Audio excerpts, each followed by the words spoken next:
রাজধানী শাহবাগে সর্বাত্মক অবস্থান কর্মসূচি পালন করছে বৈষম্য বিরোধী ছাত্র আন্দোলন। শেখ হাসিনার বিচার সহ 4 দফা দাবিতে পালিত হচ্ছে সপ্তাহব্যাপী এই কর্মসূচি। অবস্থান কর্মসূচিতে অংশ নিতে সকাল 10টার পর শাহবাগে জড়ো হতে থাকেন শিক্ষার্থীরা। সাংস্কৃতিক জোটের কর্মীরা গান ও কবিতায় উজ্জীবিত করছেন শিক্ষার্থীদের। গণহত্যা ও নির্যাতনে অভিযোগে ফ্যাসিবাদ শেখ হাসিনা সহ তার দোসরদের বিচার দাবি করেন শিক্ষার্থীরা। সেখানে বৈষম্য বিরোধী ছাত্র আন্দোলনের সমন্বয়ক সার্জিস আলম বলেন, ভারতের প্রধানমন্ত্রী নরেন্দ্র মোদীর মাধ্যমে নির্বাচনের আয়োজনে চাপ দেয়া বাংলাদেশের সার্বভৌমত্বের লঙ্ঘন।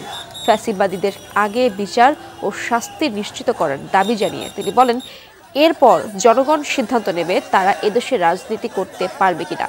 আরেক সমন্বয়ক হাসনাত আবদুল্লাহ বলেন, অতীতের রাজনৈতিক দ্বন্দ্বকেও ভারতীয় মিডিয়া সাম্প্রদায়িক হিসেবে প্রকাশ করছে। গণমানুষ থেকে বিচ্ছিন্ন হয়ে তারা মোদীর মাধ্যমে নির্বাচন করতে চায়। দেশকে বিতর্কিত করার জন্যই এগুলো করা হচ্ছে বলে দাবি করেন হাসনাত আবদুল্লাহ। সিলন ফ্যামিলি ব্লেন্ডের কড়ালিকার আর সতেজ স্বাদের পারফেক্ট ব্লেন্ডে স্বপ্নেরা মিলুক টানা। আমাদের দাবিটি হচ্ছে আন্তর্জাতিক অপরাধ ট্রাইব্যুনালের কাছে। আমরা তাদের কাছে কেন করছি?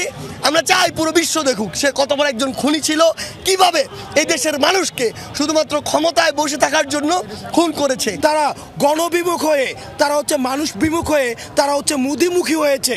অর্থাৎ তারা মানুষ থেকে মুখ ফুরিয়ে তারা মুদির উপরে নির্ভর করছে তারা ক্ষমতায় আসার জন্য। এই কারণে আমরা ওয়াজেদকে শুনতে পাই, আমরা দেখছি যে সজীব ওয়াজেদ বলছে যে উনি মুদিকে রিকোয়েস্ট করছে যে যেন দ্রুততম সময়ের জন্য নির্বাচনের ব্যবস্থা করে। দর্শক, শাহবাগে বৈষম্য বিরোধী ছাত্র আন্দোলনের রেজিস্ট্যান্ট উইক কর্মসূচি চলছে তৃতীয় দিনের মতো। সেখানে রয়েছেন আমার সহকর্মী আকলাকুস সাফা। সরাসরি যাব তার কাছে।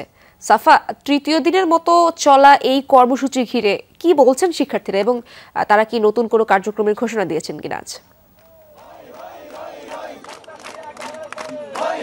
পরবর্তী কর্মসূচি এখনো ঘোষণা আসেনি, যেটি প্রেস রিলিজের মাধ্যমে একদমই দিনের শেষে জানিয়ে দেওয়া হবে।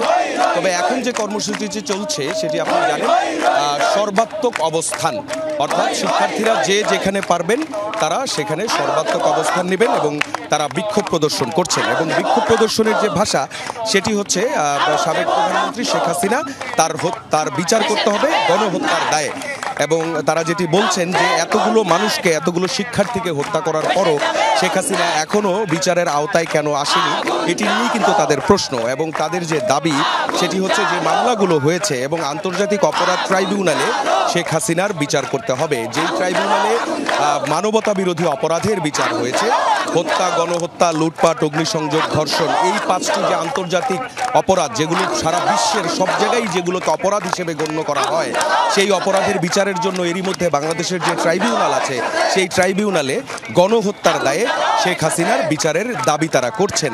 এবং একই সঙ্গে শেখ হাসিনার মন্ত্রিসভার যে সদস্যরা ছিলেন তাদেরও কিন্তু বিচার দাবি করা হচ্ছে এই যে সর্বাত্মক অবস্থান কর্মসূচি এখান থেকে।